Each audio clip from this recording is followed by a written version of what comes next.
বিএনপির ৩১ দফার মধ্যে রয়েছে বাংলাদেশের ভবিষ্যৎ, বললেন মির্জা ফখরুল ইসলাম আলমগীর। কুমিল্লায় ৩ মামলা থেকে খালেদা জিয়াকে অব্যাহতি।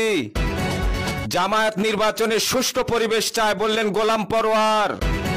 নির্বাচনে এড়িয়ে যাওয়ার ষড়যন্ত্র করছে সরকার, বললেন মির্জা আব্বাস। জুলাই সনদ দিতে কোনো তালবাহানা মানা হবে না, নাটোরে বললেন নাহিদ ইসলাম। শেখ হাসিনার এপিএস লিকুর জমি জব্দ, হিসাব ফ্রিজ। তুহিন হত্যা মামলায় 2 দিনের রিমান্ডে আইভি। হাসিনা খারাপ, আওয়ামী লীগ খারাপ না বক্তব্যে তোপের মুখে বিএনপি নেতা ফজলু। ডিজিএফআই এর সাবেক ডিজি হামিদুলের 40 কোটি টাকার এফডিআর ফ্রিজ। হেফাজতের আমিরের সঙ্গে ফিলিস্তিনের রাষ্ট্রদূতের সাক্ষাৎ। প্রধান বিচারপতির বাসভবনের সামনে ককটেল বিস্ফোরণ। সরকারের সুচিন্তিত নীতি কৌশলের ফলে মূল্যস্ফীতি দ্রুত কমছে, বললেন প্রেস সচিব।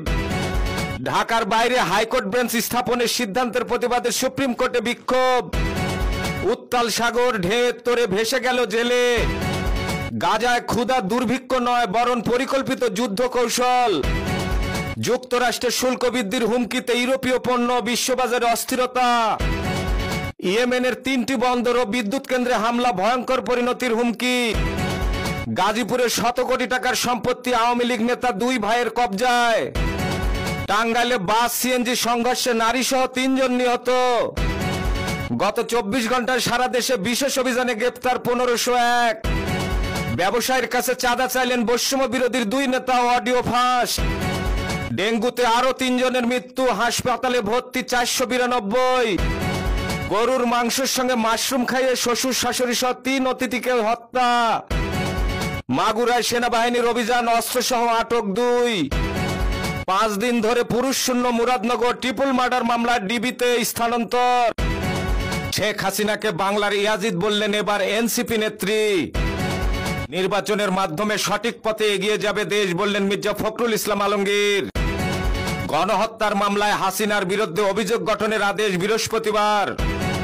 চাকরিচ্যুত বিডিআর সদস্যদের ছত্রভঙ্গ করতে সাউন্ড গ্রেনেড নিক্ষেপ। এবারের লক্ষ্য নতুন একটি সংবিধান দেশের মানুষকে উপহার দেওয়া, বললেন নাহিদ ইসলাম। হাসিনা টুপ করে ঢুকে পড়লে আম গাছে বেঁধে বিচার করবে মানুষ, বললেন আক্তার হোসেন।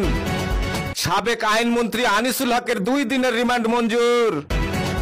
আজ 7 জুলাই বাংলা ব্লকেট স্থবির, ঢাকা কোটা বাতিলে 1 দফা কর্মসূচি ঘোষণা।